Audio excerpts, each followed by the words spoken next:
I must admit, the church or churches own some amazing real estate.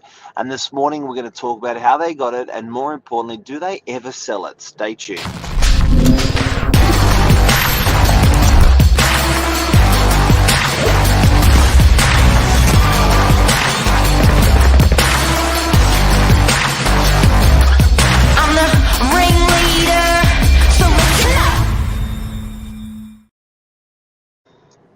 Good morning. Good morning, Billy Bob. Are we live? Doesn't say we're live. Yeah, it does. Does on my end. Oh, wow. Okay. All right. Billy, the old man, stuck in a young man's body. Did you watch the tennis? I did two things on the weekend. I watched some tennis and I did my DY history homework. Whoa. And Mr. Novak Djokovic was defeated by the 20-year-old Alcaraz. What a game! True inspiration, I would say. A 20-year-old winning a Wimbledon final just goes to show that you can do anything. Yeah, and it was went to bed at 11. Went to bed at 5 hours of tennis. A long old I game. won't say it was hard. It wasn't hard to stay up, but it was hard to get up this morning. Far out. Yeah. It's an interesting it's an interesting old game there. But on to bigger topics. You were inspired on the weekend by the salvos. Tell us about it. Something like that. I got reading on DY's Pacific Lodge, which for those that don't know what that is, it's the development that's happening if you're local on the beaches, up on Fisher Road, near the fire station, near the police station. That used to be the oldest home DY has, and it's been given a bit of a new leaf on life around a new development. And it got us onto the topic of talking about, do churches and charities ever sell their properties? It's some of these assets these guys own, and particularly because they've owned them for so long, are just such amazing properties. They're such amazing blocks of land in incredible locations, and they're often really beautiful buildings. And I feel like they almost had no budget when they built these buildings. It was just like, you know, the community was so behind it with labor and with money, and it was it held that community together so well that people just embellished it with love and money and building and everything. Yeah, absolutely. Now, I reckon we should start with why a church or a charity might sell their land, and then we can sort of segue that into wrapping it into DY. Yeah, so the answer is they do. Often they do sell the assets. Very rare that they sell the assets with this. So you'll often get charities like the Salvos or churches like the Catholic Church. They will move chips around the board sometimes. So sometimes geographically there's a shift in members. I think it was there was a large, I remember in rural Australia, they owned about 30, 40 houses, and they moved to another region. They sold all 34 houses and the church to move. It was not the Mormons. I can't remember their names. But yeah, if there's a shifting community, these guys will sometimes sell the asset. So the answer is yes, they sell these assets. One's a shifting community. Two is often, Billy, they're such old assets, they're such old structures that the cost of upkeep is just absolutely enormous. It's actually almost crippling.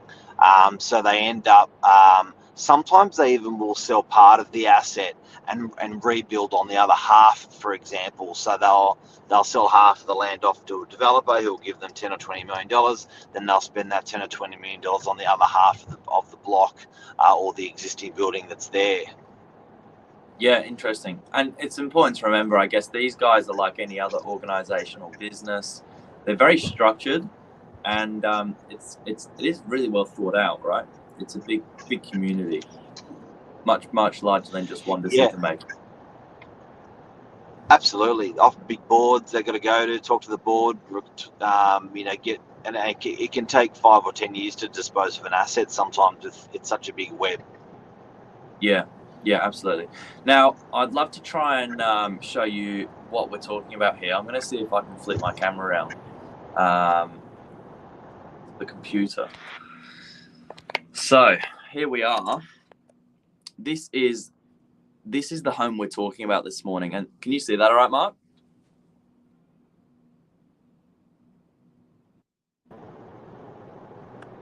You dropped out for a sec there. This is the home we're talking about this morning. Can you see that all right? Yep. So this is the site up on Fisher Road. This is an artist impression photo, so it's obviously not quite what it looks like today, but this is what the future plans may look like.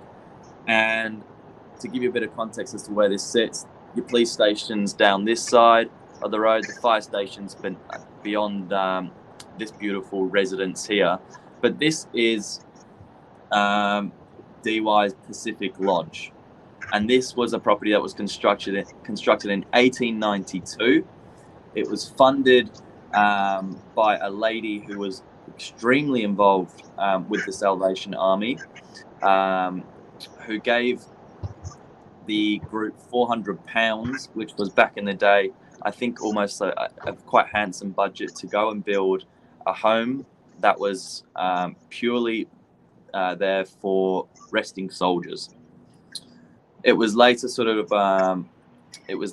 used and turned into a resting place for people that were coming off like alcohol and drug problems. But Elizabeth Jenkins and her family, who once were the largest land holders on the Northern Beaches, put this together. Pretty impressive. It's pretty impressive. Pretty impressive.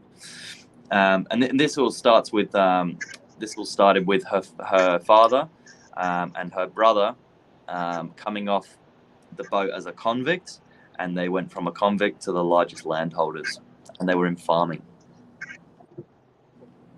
So there you go.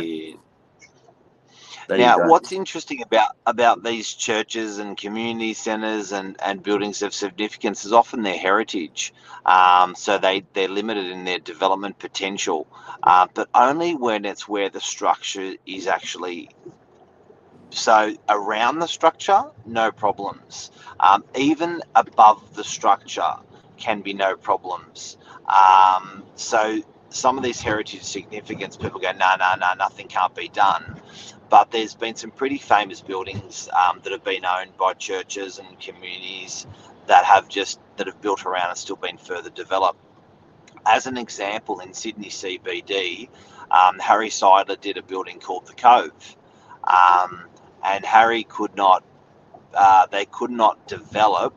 He was the architect, and they could not develop the current site because of the church next door. So the church next door had a laneway to the left and a laneway to the right where you could fit a car through. What the developer did in that circumstance was, because it was a heritage building, and you would think you can't touch it, they physically lifted the 4-story sandstone building, which is a big building. Wow. And they moved it 2 meters to the left. They absorbed the driveway on the right-hand side, and they absorbed part of the driveway on the left-hand side, so you can't get a car down. Then the Seidler building counter-levered over the top of the church. Wow. With it. So it's pretty interesting, to see what these guys can do with these sites. But yeah, you do. They do sell. They do sell. They do get repurposed. They get a new lease on life. This particular development in DY is going to be all residential units. I think there's. Do you know how many apartments are going into there, Mark? I think about 150 from memory. Okay, so it was a 1.6 hectare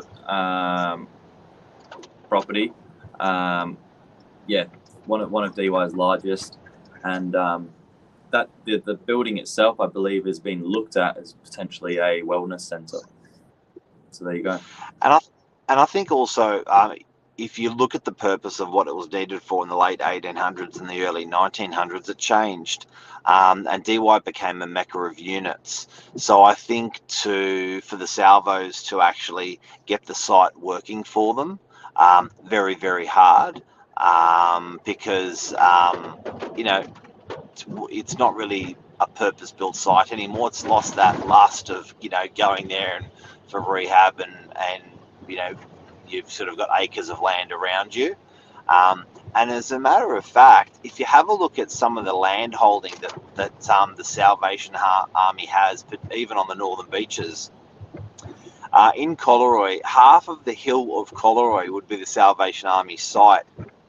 So when you've got a site like that, which can be good for, you know, community, having a little site like this becomes sort of redundant when the next suburb you've actually got 30 times more that land, and, you know, much healthier buildings. So you can sort of understand why these guys dispose of a site like that. Yeah, well said. There you go. That's the answer. Churches do sell. There you go. Have a good day. Bit of history. Take care and have a great day. Sorry, Novak Djokovic. I feel bad, and well done to Mr. Alcaraz. See you guys. See ya.